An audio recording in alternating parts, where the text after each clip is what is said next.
본문의 말씀은 창세기 33장에 있는 말씀인데, 지난주 말씀에 의해서 에서와 야곱이 눈물겨운 화해를 하는 대목입니다.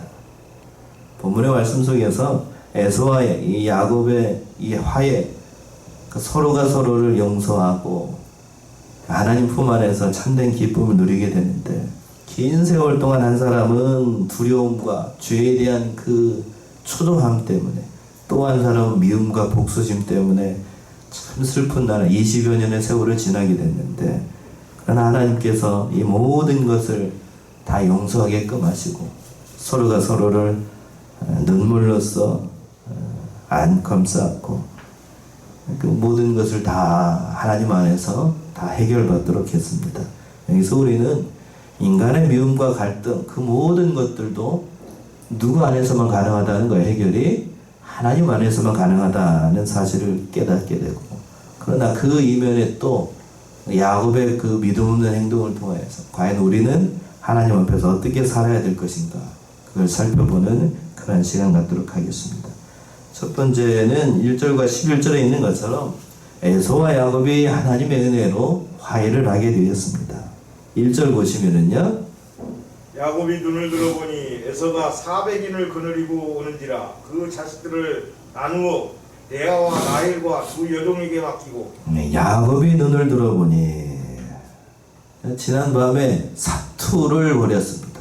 누구랑요? 하나님의 사자와 뭐를 했어요? 씨름을 했습니다. 그래서 이름도 바뀌고 하나님의 은혜를 경험했던 야곱이었었는데, 눈을 들어봤어요. 이제 눈을 실제로 봤다고요. 한도 뼈가 위골이 돼가지고 절뚝절뚝하며 불편한 몸으로 야포강을 딱 건너오고 있는 그 형 에서가 군대 몇 명을 거느리고 있어요? 400명을 거느리고 오는 것을 직접 보게 됐던 겁니다. 그렇다라고 하면 지난 밤에 야곱은 분명히 하나님의 사자로부터 이스라엘이라고 하는 이름을 얻게 됐고, 함께 해주시겠다는 굳건한 약속을 들었으니까 이스라엘답게 믿음대로 하나님 바라보면서 담대히 나아가야 되겠지요? 그렇죠? 불과 몇 시간 전에 하나님의 사자를 봤다고요. 그런데 오늘 본문의 말씀 보게 되면 막상 자기 형이 400명의 군대를 거느리고 오니까 다시 뭔 마음이 드는 거예요? 두려운 마음이 들었어요. 두려운 마음이 들어서 그 이제 2절 이하의 그런 행동들을 하게 됩니다. 2절 보시면 여종과 그 자식들은 앞에 두고 레아와 그 자식들은 다음에 두고 라헬과 요셉은 뒤에 두고. 예. 라헬과 요셉은 어디에 뒀다고요? 뒤에 뒀어요. 그러니까 그래서 야곱이 혹시라도 에서가 공격해 올지도 모르니까 만일의 사태를 대비를 해가지고 자식들을 자기가 사랑하는 순서대로 세 대로 나누게 됩니다. 그러니까 두 여종과 자녀들은 맨 앞에 두고, 그리고 그 다음 사랑하는 누구요? 레아와 그 자식들은 중간에 두고, 그리고 제일 사랑했던 라헬과 요셉은 맨 뒤에 두고. 이게 뭐예요? 그 앞에 자식들 형에 혹시라도 죽이면 뒤에 남아있는 자식들은 어떻게 해서라도 살려보겠다는 인간적인 방법 아니에요. 그 인간적인 방법을 썼다라고 하는 건 지난 밤에 하나님을 만났던 그 이스라엘이라고 하는 이름을 받았던 그 은혜를 지금 어떻게 한 거예요? 다 잃어버린 거예요. 다 잃어버린 거. 다 잃어버리고 옛날 야곱으로 돌아가가지고 다시 그 야곱이 나오고 있습니다. 그러니까 이렇게 된 건 이 이스라엘의 신앙, 그걸 온전히 지키지 못한 거예요. 이건 마치 그런 겁니다. 마치 개가 그 토한 것을 먹던 자리에 다시 돌아가가지고 하는 것과 같고, 돼지가 씻었던 더러운 구덩이에 토한 그 다리에 다시 눕는 것과 똑같아요. 그러니까 여기서 보게 되면 사람이 한번 은혜를 받고 말씀의 은혜를 받았다고 해서 그 심령이 송두리째 바뀌는가? 그런가요? 여러분들, 제가 오늘 말씀 전하면 주일 1시간 은혜 받고 오전 오며칠 은혜 받겠다고 해서 집안에 돌아가면 본격적으로 하나님의 사람으로 진실되게 살아가는가? 물론 그런 사람도 있습니다만 대부분의 경우는 좀 지나면 다시 컴백해가지고 옛사람으로 살아요. 원위치합니다. 원위치. 지금 누구예요 지금? 야곱이 원위치했어요. 원위치. 자기로 본래대로 원위치했어요. 자, 베드로후서 2장을 한번 보세요. 베드로후서 2장 22절.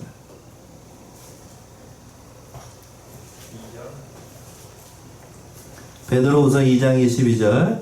참 속담에 이르기를 개가 그 토하였던 것에 돌아가고 돼지가 씻었다가 더러운 구덩이에 돌을 누웠다 하는 말이 저희에게 응하였도다. 저희에게 응하였다. 지금 여기서 저희는 누구를 얘기를 합니까? 본문의 말씀에서는 야곱이 그랬다는 거예요.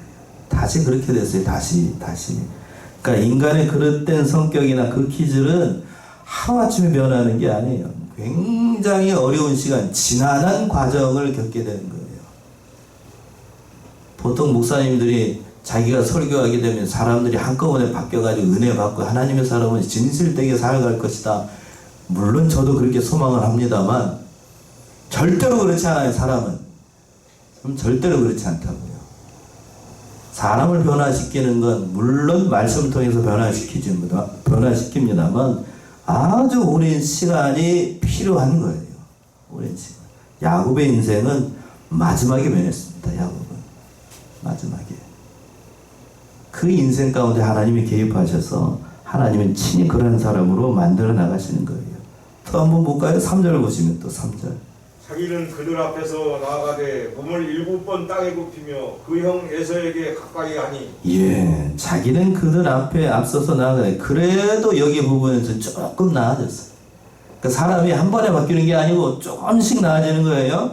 전에는 야복강에서는 뭐 했어요? 다른 사람들 다 보내고 소유들 앞에 보내고 자기 자식들 앞에 보내고 했는데 이제는 절름발이가 됐으니까 한돌표가 한쪽이 위골이 돼가지고 절름떨쭉달쭉 하니까 이제는 가족들을 살리기 위해서는 누가 앞장서야 돼요?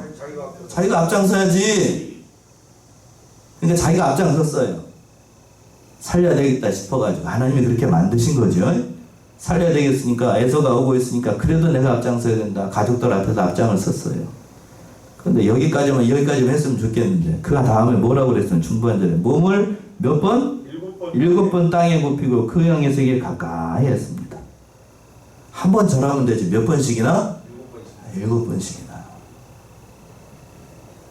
여러 가지로 해석을 합니다만 이걸 긍정적으로 해석하는 사람도 있고 부정적으로 해석하는 사람도 있습니다만 저는 아무리 봐도 이걸 긍정적으로 해석할 수가 없어. 한 번, 2번 이렇게 할 수는 있어요. 7번 절하려고 그러면 이게 보통 그렇게 그냥 이렇게 절했겠어요? 낯짝 엎드려가지고 자기가 살려고 7번 절했다는 건데 아무리 봐도 이건 너무나도 간사하고 지나쳐요. 행동이 너무 지나치다고. 만약에 야곱이 하나님의 말씀과 하나님의 능력을 믿고 형을 영접했다면 이렇게 하지 않죠. 정중하게 인사하고 올 곳이 왔구나 라고 하고 이런 인간적인 방법을 쓰지 않았을 것인데 그러나 그렇게 하지 못했습니다. 그런데 오늘 이제 4절에서 보시면 아주 극적인 장면이 나와요. 4절 보시면 에서가 달려가서 그를 맞아서 안고 목을 어긋맡기고 그와 입맞추고 피차오니라. 예, 우리 4절 우리 같이 합독합시다. 4절 시작. 에서가 달려와서 그를 맞아서 안고 목을 어긋맡기고 그와 입맞추고 피차오니라. 야곱은 혹시라도 형이 자기를 죽일까 봐서 이렇게 자기의 사랑하는 자식들도 이렇게 셋대로 나눠가지고 나눴는데 에서는 뭐 본문의 말씀에 보게 되면 그럴 생각이 전혀 없었던 거예요. 에서가 달려왔습니다. 달려오자마자 꽉 누구를 안았어요? 야곱을 확 끌어안았어요. 그리고 목을 어긋맡기고 그와 함께 입맞추고 울었습니다. 본래의 이 에서는 처음에 나왔을 때에는 이 동생을 죽일 목적이었어요. 400명의 군대를 거느리고 용서가 안 됐던 거야. 20년 동안 그때까지도 그 밤까지도 용서가 안 됐어. 자기가 뽑은 정예의 병사 400명을 거느리고 칼차고 이 야곱을 단칼에 죽여버릴 것이다 하는 그런 마음을 가지고 왔었는데 근데 그 밤을 지나면서 그 마음이 어떻게 된 거예요? 변한 거예요. 변한 거. 누가 변하게 하셨죠? 하나님이 변하게 하신 거예요. 언제 변하게 했을까? 성경에 나와 있지 않으니까 알 수가 없습니다만 아마 죽이겠다는 마음을 품고 곧장 달려오고 했을 거예요. 누구에게? 야곱에게 달려왔는데 근데 자기 눈으로 누구를 보는 순간 야곱을 보는 순간 그게 못 놓듯이 봄눈 녹듯이 싹 사라지게 했어. 누가 하신 거예요? 하나님이 하신 거예요.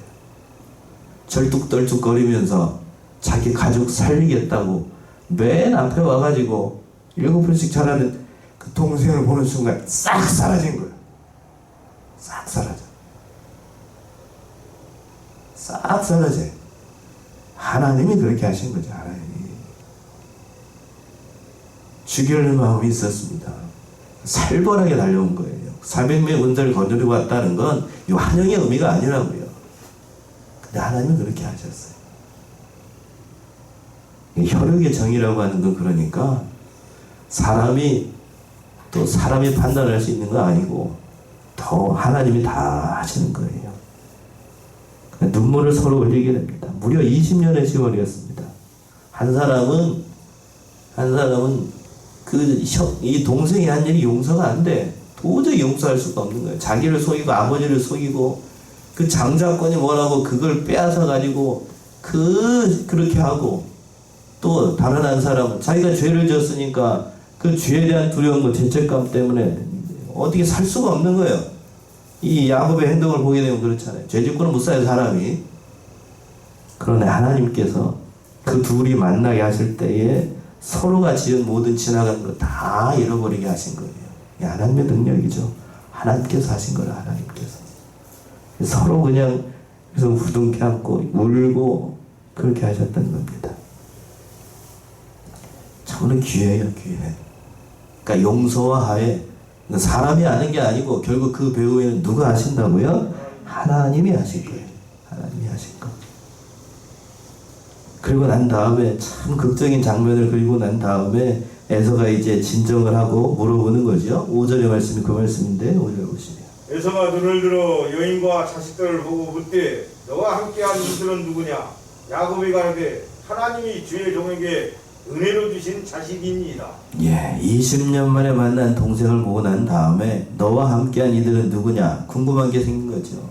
본래 이제 피해가지고 형을 피하고 또 아버지를 피해서 도망갔을 때에는 혼자 나갔어요. 그렇죠?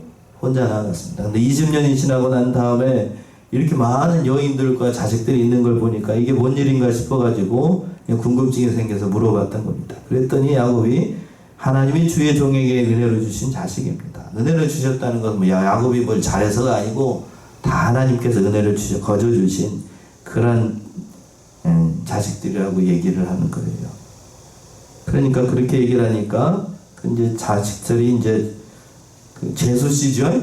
제수씨라고 할 수도 없고 제수씨들이 이렇게 절을 하게 됩니다. 그 말씀 6절과 7절입니다. 6절 7절. 때의 여종들이 그 자식으로 더불어 나와 절하고 레아도 그 자식으로 더불어 나와 절하고 그 후에 요셉이 라헬로 더불어 나와 절하니 야곱이 이제 처자들이 형 에서에게 차례로 나와서 절하고 이렇게 맨 마지막에 요셉과 라헬도 나와서 절을 하게 되었습니다. 참 하나님의 은혜로 말미암아 온 가족이 다 화해를 하게 됐던 거예요. 그런데 이제 또 한 가지 궁금한 걸 에서가 물어봅니다. 8절 말씀입니다. 8절. 에서가 또 가로되 나의 만난 바 이 모든 때는 무슨 까닭이냐? 야곱이 가로되 내 주께 은혜를 입으려 함이니이다. 예. 또 물어봅니다. 궁금해가지고. 나의 만난 바 이 모든 때는 무슨 까닭이냐? 에서이 묻는 거는 야곱이 자기에게 보낸 이 짐승의 때가 어떠한 용도인지를 몰라서 물어봤을까요? 알면서 물어봤을까요? 알면서 물어본 거죠. 알면서 물어본 거. 그 마음을 헤아려 보기 위해서. 진심으로 야곱이 그 지나간 죄를 회개하고 용서할 목적으로 했는지 뭔 목적인지를 알기 위해서 물어봤던 겁니다. 그랬더니 야곱이 아주 간단하게 대답을 합니다. 뭐라 그러냐면 내 주께 뭐를 얻으려고요? 은혜를 입으려 함이라. 이 대목의 이 부분은 야곱이 참 얘기를 잘했어요. 그러니까 형에게 은혜를 입기 위해서 지나간 모든 것 다 잃어버리고 정말로 이 하나님께서 은혜를 주시고 또 형에게 은혜를 입어서 그 모든 지나간 것을 다 용서한다는 의미로 이 제물을 드렸다, 이 예물을 드렸다라고 하는 겁니다. 그때 당시에 그 이제 어떤 상대방이 잘못을 하게 되면 그 물질로 보상하는 법이 있었는데 거기에 합당한 그러한 보상을 드리고 그보다 더했죠. 지금 야곱이 마련한 것. 그런 진실된 마음으로 드린 거니까 은혜를 입기 위해서 받는 거니까 그걸 받아달라고 얘기를 했습니다. 그랬더니 에서가 그렇습니다. 9절 보시면 9절. 에서가 가로되 내 동생아 내게 있는 것이 족하니 네 소유는 네게 두라. 참 앞에 5절에서도 그랬고 4절인가요? 4절에서도 그랬고 9절에서도 그랬고 또 뒤에 가서 다 나오는데 인간적인 면에서는 야곱보다 누가 더 훨씬 나요? 에서가 훨씬 낫습니다. 에서가 훨씬 나요. 9절에서도 그랬습니다. 9절. 에서가 가로되 내 동생아 내게 있는 것이 족하니 네 소유는 네게 두라. 내 동생아 내게 있는 것이 족하다. 여기에서도 에서의 마음을 우리가 헤아릴 수 있어요. 성경을 읽을 때 이 마음을 담아서 읽어보면 내가 에서라고 생각하고 야곱을 보면서 이렇게 읽으면 이 말씀을 할 때 에서의 심정이 어떠했을지 짐작이 돼요. 누구라고 부르고 있습니까? 야곱이라고 부르지 않고 내 동생아. 그러면서 뭐라고 그러냐면 내게 있는 것이 족하다. 네가 떠나고 20년의 세월 동안 하나님께서 은혜를 주셔가지고 군대를 몇 명이나 거느렸어요? 400명이나 거느릴 정도로 하나님께서 은혜를 주셨다. 400명의 군대를 거느리려고 하면 그 위에 거기에 따르는 식솔들도 있을 거고, 그렇죠? 자식들도 있을 거고, 그것만 있겠습니까? 먹이려고 하면 그 사람들 먹이려고 하면 수많은 재물들이 필요했을 것인데 아무리 못해도 엄청난 부자로 하나님께서 성장하게 하신 거예요. 그러니까 내게 있는 것이 족하다는 말이 과한 표현이 아니라고요. 그러니까 여기서 보게 되면 에서가 자신이 가진 재물을 족하게 여기고 뭐 욕심을 낸다라고 하면 이 동생의 것을 탐할 수도 있을 것인데 그러지 않아요. 그릇 때문에 야곱과는 다르다고요. 호탕하고 남자답고 사람을 용서할 줄도 알고 넉넉한 마음을 품었어요. 제가 감히 말씀드리면 인간적인 면에서 양심을 쓰는 면이나 이 모든 인간적인 면은 야곱보다는 누구를 닮았으면 좋겠냐면 여러분들이 누굴 닮아요? 에서를 닮았으면 좋겠어요. 그래서 뭐라고 그러냐면 내 소유는 내게 두라. 사람이 물질을 가지면 가질수록 겸손해져야 될 것인데 보통 인간들은 10억을 가지면 몇 억을 갖고 싶고 20억을 갖고 싶고 그래요. 그렇다고 100억을 가지면 몇 억을 갖고 싶고 200억을 갖고 싶은 게 우리 인간입니다. 그런데 예서는 그렇게 하지 않아요. 내게 있는 거 족하니까 네 것은 너에게 두라 라고 했어요. 우리 그 판소리 중에 그 흥부 있죠?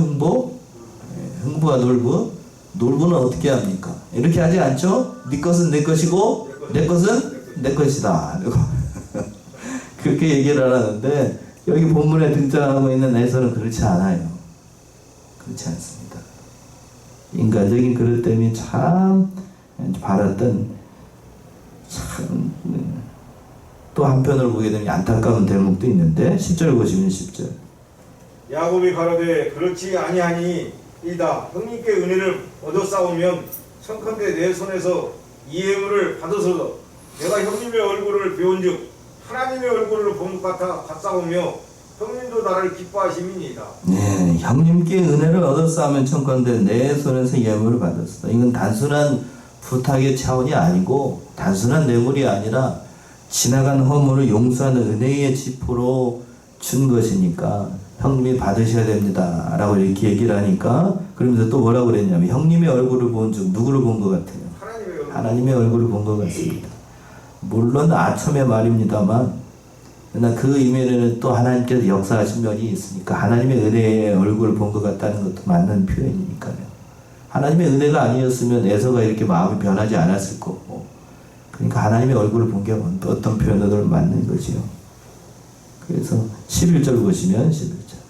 하나님이 내게 은혜를 베푸셨고 나의 소유도 족하오니 청컨대 내가 형님께 드리는 예물을 받으소서 하고 그에게 강건함에 받으니라. 예, 그에게 강건함에 받으니라. 야곱은 자신이 준비한 예물들을 형에게 받으시기까지 예상 한 번 말한 게 아니고 계속해서 말하니까 진심으로 받으라고 얘기를 하니까 마지못해서 형 에서가 이것을 받았습니다. 그 징표로 받은 거예요. 징표. 화해의 뭘로? 징표로 받은 겁니다. 그러니까 지나간 형분들은 이걸로 다 어떻게 하자는 거예요? 잃어버리고 없던 일로 하자는 거지. 서로가 화해를 했던 겁니다. 화해를 했으면 다 화해를 했으니까 다 화해했으니까 그 모든 일 다 잃어버리고 형 에서와 함께 같이 했으면 얼마나 좋았겠습니까마는, 그러나 12절에서부터 15절까지 보시면 그런데 야곱이 형 에서와 동행을 거절하게 돼요. 12절 보시면 12절. 에서가 가로되 우리가 떠나가자 내가 너의 앞잡이가 되리라. 예, 우리가 어떻게 하자? 떠나가자. 내가 너의 앞잡이가 되리라. 그러니까 예물을 받고 강권하니까 예물을 받고 동생이 지나간 허물을 에서는 어떻게 된 거예요? 다 용서한 거예요. 다 용서했어. 통 크게 장자권도 뺏기고 그 모든 약속의 보상도 다 뺏겼지만 그렇게 원수 같은 야곱이지만 자기가 얼마나 큰 잘못을 한 거예요. 그런 동생의 허물을 다 용서했어요. 그랬다라고 하면 여기서 통 크게 야곱도 뒤에 가서 보게 되면 다 용서하고 형님과 같이 가야 되는 게 맞아요. 제 말이 틀립니까? 그렇게 가야 되겠죠? 형님을 모시고 형님을 앞잡이 삼아서 우리가 같이 떠나가자고 하는 건 지나간 거 다 잃어버리고 하나님께서 우리를 이렇게 만나게 하셨으니까 내가 너의 앞잡이가 되겠다라는 말은 너의 행하는 모든 일들을 내가 도와주겠다는 얘기예요. 모든 것을 보호해주고 함께 하겠다라고 하니까 에서가 그 언약의 계승자였던 야곱을 지금 이 시간부터 도와주고 보호해주겠다는 의미예요. 마치 뭐처럼 수호천사처럼 너를 보호해주겠다. 그렇게 얘기를 했습니다. 그랬습니다. 그런데 야곱이 뭐라고 얘기하는가? 13절이요. 야곱이 그에게 이르되 내 주도 아시거니와 자식들은 유약하고 내게 있는 양떼와 소가 새끼를 데렸은즉 하루만 과히 몰면 모든 때가 죽으리니. 예, 내 주도 아시거니와 자식들은 유약하고, 지금 얘기했던 야곱이 얘기했던 이 말은 그 자체만 놓고 보면 맞는 말이에요. 팩트라고 요즘 얘기하고 팩트. 그 당시 야곱의 맏아들 루벤이 13살 정도 됐습니다. 그러니까 다른 13살이니까 다른 딸 디나까지 하게 되면 6살에서부터 13살이에요. 다 어려요. 애들이 어리다고. 그리고 다른 때들이 또 그 동생들 장거리 형군을 했기 때문에 어린 자식들 한 번에 400명의 정예군들 뒤로 쫓아가려고 하면 애들 어떻게 나겠어요? 다 죽어나죠, 죽어나. 그러니까 이 말 자체는 맞는다고요. 그래서 거절을 했습니다. 거절한 것까지는 좋은데 14절 보시면 청컨대 내 주는 종보다 앞서가소서. 나는 앞에 가는 짐승과 자식의 행보대로 천천히 인도하여 세일로 가서 내 주께 나아가리이다. 예. 참. 청컨대 내 주는 종보다 앞서가소서. 나는 나의 앞에 짐승과 자식의 행보다로 천천히 인도하여. 이렇게만 했다라고 하면 참 좋은 거예요. 이렇게 여기까지만 말을 했다라고 하면 여기까지 말을 했다라고 하면 맞는 얘기잖아요.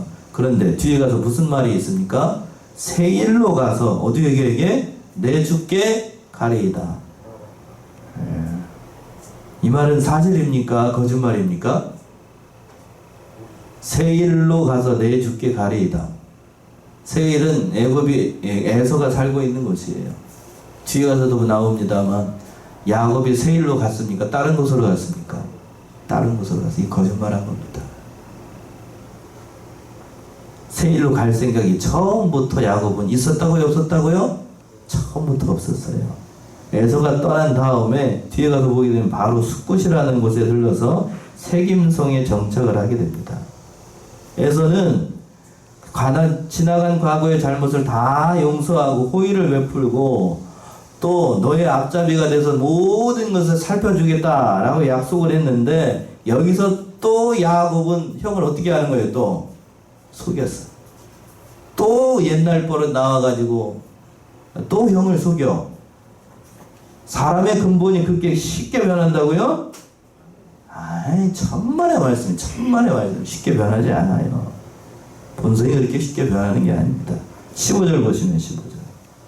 에서가 가로되 내가 내 종자 수인을 네게 머물리라. 야곱이 가로되 어찌하여 그리하리이까.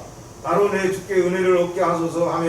예. 에서가 동행하는 걸 마땅치 않게 생각을 하니까 자 그러면 내 수하 중에서 빼어난 사람들 내 종자 몇 명을 너에게 붙이겠다 머물겠다. 혹시라도 자식들 와서 보니까 이 제수씨들하고 자식들이 어려요. 유약하다고. 그러니까 그 사람들 보호하기 위해서 참 자기에게 올 때까지 이 머무려가 해가지고 에서가 그러니까 이것도 큰 마음을 쓴 거예요. 염려가 되니까 이렇게 한 것인데 어떤 목적으로 한 게 아니라고요. 악의적인 목적으로 야곱처럼 그렇게 악의적인 목적이 아니고 순수하게 동생을 사랑하는 마음으로 이렇게 했다고 하는 거예요. 그런데 떠나가자마자 그냥 이제 세 번째 그겁니다. 세 번째가 16절에서부터 20절 보시면 에서는 세일로 회정하고 야곱은 세겜성에 장막을 치게 돼요. 자 16절 보시면 이날에 에서는 세일로 회정하고. 예, 이날에 에서는 어디로 회정했다고요? 세일로 회정했다. 에서가 자기 생활 근거지로 세운 곳이 세일이에요. 세일. 그러니까 그 세일 땅으로 돌아갔다는 거예요. 이 세일이라고 하는 것은 털이 많은 거칠은 또는 수염소라는 뜻이 있는데 그러니까 에서가 그 자손들과 거주했던 땅의 지역이 바로 이 세일이에요. 세일. 그 후에 이제 에서가 이제 그 후손들이 정착한 곳이 바로 이곳인데 이 땅은 본래 다른 주민들이 살고 있었어요. 그런데 에서가 이들로부터 그 땅을 빼앗아 가지고 그 세일산에서 거주를 하게 됐습니다. 산악이 무성하고 또 사냥을 하기가 적합한 곳이래요. 그래서 에서의 그 이 활 쏘는 재주가 있었잖아요. 사냥하는 본능이 있었는데 호탕한 에서의 성품에 잘 맞는 곳이 하나님께서 그 땅을 선물로 주셨다고 하는 거예요. 거기에 정착해서 살게 됐습니다. 근데 한글 개혁 성경에는 빠져있는 그런 말이 있는데 그의 길로 회정하니라 라는 말이 있어요. 원어를 보게 되면 무슨 길로 회정했다고요? 그의 길로 회정했다. 그러니까 에서는 하나님의 원하시는 길이 아니라 약속의 땅 가나안으로 가는 게 아니라 자기 뜻대로 회의 세일산으로 갔다는 의미가 됐어요. 그럼 제가 무슨 말을 드리고 싶냐면 이 일이 있고 난 다음에 에서는 성경에 더 이상 등장하지 않습니다. 야곱의 장례식 때에 한번 등장하고 나고 그리고 족보에 등장할 뿐 에서가 그 후에 어떤 일을 했는지 등장하지 않아요. 만약입니다만 야곱이 에서가 진정으로 화해하고 형의 모든 제안을 받아들이고 형과 같이 동행했다라고 하면 에서가 어떻게 됐을까? 그 일이 있고 난 다음에 에서가 하나님을 진심으로 동생이 만났던 그 하나님을 만나서 지식적으로는 에서도 이삭의 아들이니까 하나님을 알까요? 모를까요? 알죠. 지식적으로는 머리로는 안다고요. 머리로는 안다. 근데 어디로는 몰라요? 이거는 이걸 몰라. 가슴으로는 몰라. 영으로는 모른다고요. 야곱이 그렇게 원했던 하나님을 아마 야곱과 에서가 같이 동행했다라고 하면 알지도 않았을까. 물론 인간적인 해석입니다만. 그러나 야곱은 에서를 끝까지 함께하지 않아요. 안타까운 부분이 그런 부분이라고요. 어디로 가는가요? 야곱은 어디로 가는가? 17절이죠. 17절. 야곱은 숫곳에 이르러 자기를 위하여 집을 짓고 짐승을 위하여 우리간을 지은 고로 그 땅 이름을 숫곳이라 부르더라. 야곱은 어디로 갔다고요? 숫곳에 이르러. 또 누구를 위해서 집을 짓고? 자기를 위하여 집을 짓고 또 짐승을 위하여 우리간을 지은 고로 그곳의 이름을 무엇이라? 숫곳이라 했다. 숫곳에 이르렀는데 이거는 하나님께서 그 땅으로 가나안 땅으로 네 출생지로 돌아가라는 하나님의 말씀을 어긴 겁니다. 앞에 그랬어요. 31장 3절 31장 3절. 여호와께서 야곱에게 이르시되 내 조상의 땅 내 족속에게로 돌아가라. 내가 너와 함께 있으리라 하신지라. 예, 분명히 하나님께서 말씀하셨습니다. 내 조상의 땅, 내 족속에게로 돌아가라. 내가 너와 함께 하겠다. 야곱의 출생지는 부엘세바입니다. 그러면 당연히 어디까지 가야 되는 거예요? 부엘세바까지. 그 아버지가 있는 곳까지 가야 돼요. 근데 가지 않아요. 가지 않아. 자기를 위해서 집을 짓고, 그리고 18절 보시면 야곱이 밧다라람에서부터 평안히 가나안 땅 세겜성에 이르러 성 앞에 그 장막을 치고 20절까지요. 그 장막 친 밭을 세겜의 아비 하물의 아들들의 손에서 은 100개로 사고 거기 단을 쌓고 그 이름을 에렐로에 이스라엘이라 하였더라. 예, 밧다라에서부터 평안히 가나안 땅 세겜성에 이르러서 세겜성 앞에서 장막을 치고 거기서 살았습니다. 장막을 쳤다는 것은 거기에서 그냥 살겠다는 의미죠. 살겠다는 의미 장막을 쳤어요.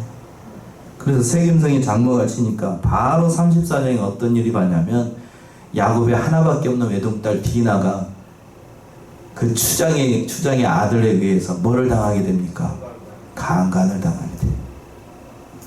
가지 말라는 곳에 머물게 되면 이런 어려움에 빠지게 된다는 거예요. 그러니까 오늘 이 말씀 속에서 에서와 야곱의 화해를 보면서 우리는 많은 것을 생각해 봐야 됩니다. 특별히 하나님의 은혜로 극적으로 화해를 했습니다. 그러나 야곱과 함께 하자는 형 에서의 말을 뒤로하고 숫곳에 거쳐서 세겜성에 장막을 차게 돼요. 이 일로 인해서 야곱은 그 가족이 큰 위기에 빠지게 됩니다. 그러니까 우리 사랑하는 성안의 성도님들은 야곱과 같은 이런 인간적으로 너무 연약한 이런 믿음의 소유자가 되지 말고 좀 하나님의 사람답게 하나님의 오묘한 섭리와 인도하심을 바라보면서 사람을 너그럽게 좀 넉넉하게 좀 용서할 줄도 알고 화해할 줄도 하나님의 은혜를 바라보면서 믿음의 백성답게 신선한 백성으로 살아나가시는 사랑하시는 성안의 성도님들 모두가 되시길 바랍니다. 기도하겠습니다.